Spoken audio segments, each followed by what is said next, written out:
Hello all. So, మీరు ఇలా ఎప్పుడైనా ఎక్స్‌పీరియన్స్ చేశారా?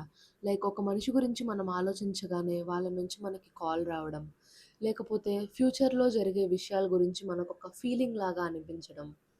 సో, సైకాలజీలో ఇలాగా అన్‌యూజువల్‌గా అనిపించే మెంటల్ ఎక్స్‌పీరియన్సెస్‌ని స్టడీ చేసే ఫీల్డ్‌నే పారాసైకాలజీ అని పిలుస్తారు. సో, పారాసైకాలజీలో కొన్ని మిస్టీరియస్‌గా అనిపించే విషయాలైతే ఉన్నాయి. అందులో ఒకటి టెలిపతి. అంటే ఒక వ్యక్తి థాట్స్‌ని ఇంకొకరు డైరెక్ట్‌గా రిసీవ్ చేసుకోవడము. నెక్స్ట్ వచ్చేసేసి క్లేర్వోయన్స్. అంటే మనం ఇప్పుడు ఆ ప్లేస్‌లో లేకపోయినా అక్కడ ఏం జరుగుతుందో మనకు తెలియడం. అండ్ ప్రీకాగ్నిషన్. ఫ్యూచర్‌లో జరిగే విషయాలని మనం ముందే ప్రెడిక్ట్ చేయగలడము. అండ్ కానీ సైకాలజీలో ఇంపార్టెంట్ విషయం ఏంటంటే ఈ పారాసైకాలజీ అనే దానికి స్ట్రాంగ్ ఎవిడెన్స్ అయితే లేదనమాట, సైంటిఫిక్ ప్రూఫ్. కాబట్టి ఇది అంత ఎస్టాబ్లిష్ అయిన ఫీల్డ్ అయితే కాదు సైకాలజీలో. సో, కానీ ఒక క్వెషన్ అయితే మిగిలిపోతుంది. మనం ఇంకా స్టడీ చేయని, డిస్కవర్ చెయ్యని ఎబిలిటీస్ మన బ్రెయిన్‌కి చాలా ఉన్నాయా? సో, దాన్నే ఈ పారాసైకాలజీ చదువుతుంది.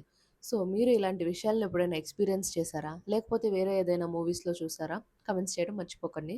నెక్స్ట్ వీడియోలో ఇంకా ఇంట్రెస్టింగ్ థియరీతో కలుద్దాం. Until then bye by.